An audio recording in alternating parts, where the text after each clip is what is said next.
student, am I audible, sir? हाँ जी student, am I audible?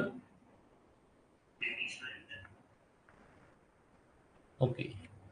Without wasting time, today we'll do general entry. हमारा जो first question है ये D के गोल की बुक में आपको देखने को मिलेगा। जनरल एंट्री आज हम डिस्कस करने वाले हैं, फर्स्ट क्वेश्चन। और ये बीकॉम के लिए भी अच्छा रहेगा, बीकॉम पार्ट 1 के अंदर भी और +1 के लिए भी जनरल एंट्री जो हम करने जा रहे हैं।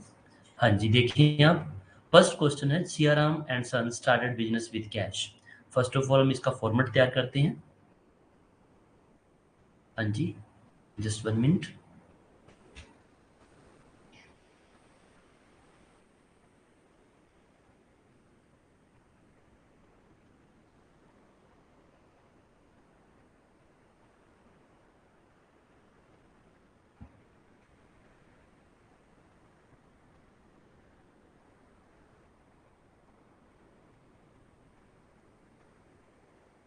हाँ जी, इसे आपको सबको पता ही है कि हमें डेट, पर्टिकुलर और एक एलएफ का टॉपिक कॉलम बनाना पड़ता है हमें। और सेकंड इसके बाद आपके पास डेबिट क्रेडिट का, ठीक है। तो आप देखेंगे ये हमारा, जैसे हमारे पास फर्स्ट हमने ये कंसीडर किया, जैसे ये 1 अप्रैल की बात आ रही है, तो फर्स्ट पॉइंट पे हमें क्या देखने को मिलता है, Siyaram and son started business with cash. 50,000 से उसने बिजनेस स्टार्ट किया। तो पहली एंट्री क्या हो जाएगी हमारे लिए, ये हमारे पास पर्टिकुलर है, पर्टिकुलर, ये एलएफ का टॉपिक हो गया कॉलम, ये डेबिट का और ये क्रेडिट का। जब सीआरएम ने बिजनेस स्टार्ट किया तो सीआरएम एक पर्सन है, ठीक है, और पर्सनल अकाउंट के अंदर आ जाएगा। तो यहाँ पर देखेंगे बिजनेस में क्या आया, कैश। एक कैश हो गया, एक सीआरएम हो गया।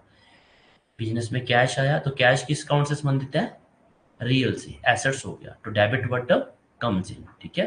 तो यहाँ पर हमने डेबिट कर दिया। और टू, यहाँ पर हम सीआरएम लिखने की बजाय हम कैपिटल लिखेंगे। आपको पता है जब कोई पर्सन बिजनेस स्टार्ट करता है, ठीक है, मालिक जो पैसा लगाया जाता है ओनर के द्वारा, वो क्या होता है, कैपिटल। तो सीआरएम यहाँ पर पर्सन है, उसी की कैपिटल है, सीआरएम कैपिटल भी लिख सकते हैं और अकेला कैपिटल भी लिखा जा सकता है क्योंकि एक ही व्यक्ति है। यहाँ पर हमने लिख दिया 50,000, ठीक है। तो ये हमारी फर्स्ट एंट्री होगी। और नरेशन के अंदर यहाँ पर लिख देंगे being business started with cash 50,000, ठीक है, ये आप नोट कर सकते हो। इसके बाद हमारे पास सेकंड एंट्री आती है, परचेज गुड्स फॉर कैश।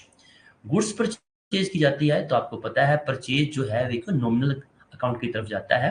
तो आप यहाँ लिखोगे debit all expense credit all gains. तो परचेज हमारा खर्चा है, एक्सपेंस है, तो यहाँ पर लिखेंगे purchase account debit to cash. Cash क्यों क्रेडिट किया गया, क्योंकि आपको पता है credit but goes out. Purchase debit क्यों किया गया, क्योंकि डेबिट ऑल एक्सपेंस कितने से किया गया, 20,000 से। तो यहाँ पर हमने लिख दिया 20,000। हाँ जी, थर्ड एंट्री क्या है हमारे पास, परचेज गुड्स फ्रॉम सुभाष। अब यहाँ पर जो गुड्स परचेज की गई है सुभाष से परचेज की गई है, जो कि उधार परचेज की गई है, ठीक है। जब भी उधार परचेज करते हैं, क्रेडिट परचेज करते हैं, तो उसका नेम बनता है। यहाँ से किससे परचेज किया आपने, सुभाष, जो कि एक पर्सन है। तो पर्सन के लिए क्या आंसर रूल होता है, debit the receiver credit the giver. यहाँ सुभाष गिवर है। और परचेज आपको मैंने पहले बताया कि नॉमिनल एक्सपेंस के रूप में डेबिट करते हैं वैसे।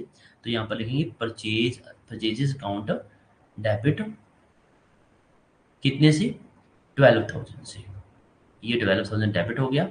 और टू सुभाष, ठीक है, सुभाष हमने क्रेडिट कर दिया क्योंकि credit credit the giver, personal account में हम ये डिस्कस करते हैं। तो यहाँ पर लिख दिया 12,000। तो इसके बाद हमारे पास जो फोर्थ एंट्री है वो क्या है, देखो ध्यान से, लिखा परचेज फर्नीचर फॉर कैश। आपने फर्नीचर परचेज किया है। अब जो फर्नीचर परचेज किया है, फर्नीचर आपकी एसेट्स है। इवन कि यहाँ पर वर्ड यूज किया परचेज्ड, ठीक है। और फर्नीचर परचेज, फर्नीचर एसेट्स है तो ये रियल में चला जाएगा। जो furniture debit what comes in, क्योंकि रियल में क्या होता है, डेबिट वट कम्स इन। यहाँ पर लिखा आपने फर्नीचर पहले आपको आइडेंटिफाई करना होता है ट्रांजिशंस को कि ये इसमें रियल काउंट में जा रहा है या पर्सनल में जा रहा है या नॉमिनल में जा रहा है। यहाँ पर फर्नीचर क्या है, रियल काउंट में जाएगा क्योंकि ऑल एसेट्स किस में डील होती है, रियल के अंदर। तो फर्नीचर आपने डेबिट कर दिया। और कैश भी तो क्या है, वो भी रियल काउंट से संबंधित है, क्रेडिट बट गोज आउट। तो ये बच्चे जरूरी नहीं है कि वो दो अकाउंट से संबंधित हो, दो अकाउंट जरूर होंगे, सिर्फ अकाउंट्स चाहे किसी का भी हो, सेम अकाउंट होना जरूरी नहीं है। पर्सनल भी हो सकता है, रियल भी हो सकता है, नॉमिनल भी हो सकता है, और हो सकता है वो किसी किसी जैसे रियल से संबंधित भी हो सकते हैं दोनों, जैसे इस केस में दोनों रियल से संबंधित हैं। तो यहाँ पर फर्नीचर को आपने डेबिट किया 6000 और क्रेडिट वर्ड गोज आउट में यहाँ पर 6000 कैश चला गया। आप नरेशन में आपको यही लिखना है, बीइंग फर्नीचर परचेज्ड। और फिफ्थ पॉइंट में क्या आ गया आपके पास, पेड कैश टू सुभाष। आपने सुभाष को कैश दिया है। अब आपको सुभाष क्या है, यहाँ पर पर्सन है, पर्सन अकाउंट में चला जाएगा। तो पर्सन क्या आएगा, debit the receiver. Subhash receiver है, तो यहाँ पर आपने सुभाष को क्या कर दिया, डेबिट कर दिया। और टू कैश गया है, credit word goes out, real count से संबंधित debit word comes out, debit word comes in, credit word goes out. तो कैश गया, हमने उसे क्रेडिट कर दिया 8000। ठीक है। और जो एलएफ का कॉलम है बच्चे, यहाँ पर ये सिर्फ एक नाम मात्र रह जाता है, यहाँ पर हम कोई पोस्टिंग नहीं कर रहे। रियल लाइफ में एलएफ में हमें लिखना पड़ता है ये पोस्टिंग कहाँ की, लेजर में किस पेज पे ये पोस्टिंग की गई है। 6 पॉइंट में देखिए क्या हुआ, purchase goods from Ravi for cash. देखो यहाँ पर बच्चों को कंफ्यूजन रह जाती है कि रवि से परचेज किया गया है और साथ में वो कैश पर दिया गया है। तो बच्चों जब कैश परचेज करते हो तो किसी पर्सन का नाम लेने की जरूरत नहीं होती। रवि यहाँ पर आपको कंफ्यूज कर रहा है क्योंकि आपने तो गुड्स परचेज कैश की है। तो आपको क्या करना है, purchases account debit, purchases debit to cash, आपको यही करना है। ठीक है। तो ये कितने की परचेज की आपने, 7500 की, आपको यही करना। तो स्क्रॉल कर लेते हैं, हाँ जी, आई थिंक आपको दिखाई देगा। और यहाँ पर आप लिख दोगे 75,000, सॉरी 100।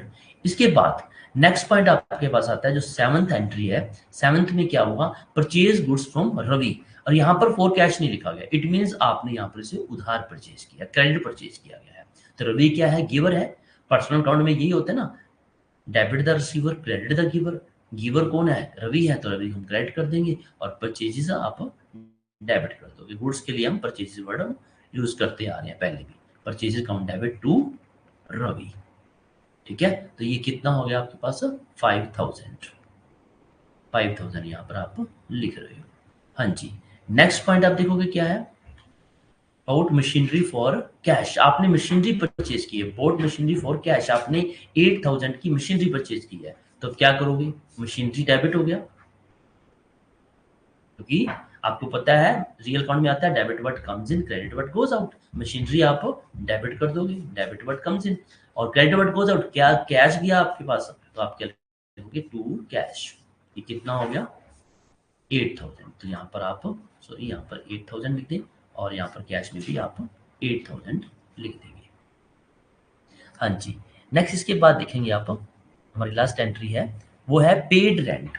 जब आप रेंट पेड करते हो तो रेंट क्या है, नॉमिनल एक्सपेंस के रूप में आता है।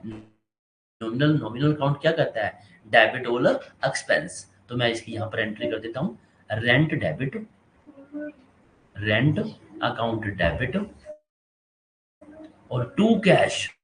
स्टूडेंट यहाँ पर बड़ी प्रॉब्लम आती है, स्टूडेंट कई बार पेड ही लिख देते हैं। अब बच्चे पेड जो है, पेड वर्ड तो एक वर्ब को शो कर रहा है। आपने पेड क्या किया होगा, रेंट एक पे किया है तो कैश गया होगा ना आपसे, आपने हो सकता है बैंक के थ्रू पे किया हो सकता है आपने कैश दिया हो, तो गया तो कैश ना।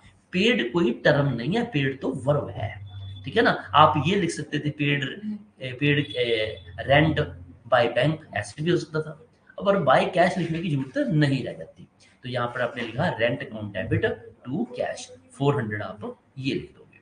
और आई थिंक आपको समझ आ गया होगा। ये फर्स्ट क्वेश्चन है डीके गोल की बुक में, आप इसे अच्छी तरह पढ़ सकते हैं, देख सकते हैं। किसी को कुछ ना समझाया हो तो दोबारा से भी मेरे से कॉन्टेक्ट कर सकते हैं। और नरेशन के अंदर आपको सबको यही लिखना पड़ता है, जो भी एंट्री में आपको एज इट ही रिपीट करना होता है, बस स्टार्ट विद बीइंग से स्टार्ट कर सकते हो। आप ऐसे लिख सकते हो, यहाँ पर लास्ट में लिखना हो, हमने बीइंग ऐसे लिख देंगे, बीइंग रेंट पेड।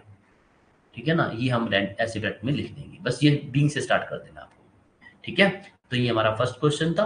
इसके बाद हम नेक्स्ट कंटिन्यू ऐसे क्वेश्चन करते रहेंगे। जो भी आपको आपकी क्वेरी हो, you can ask to me. Thank you.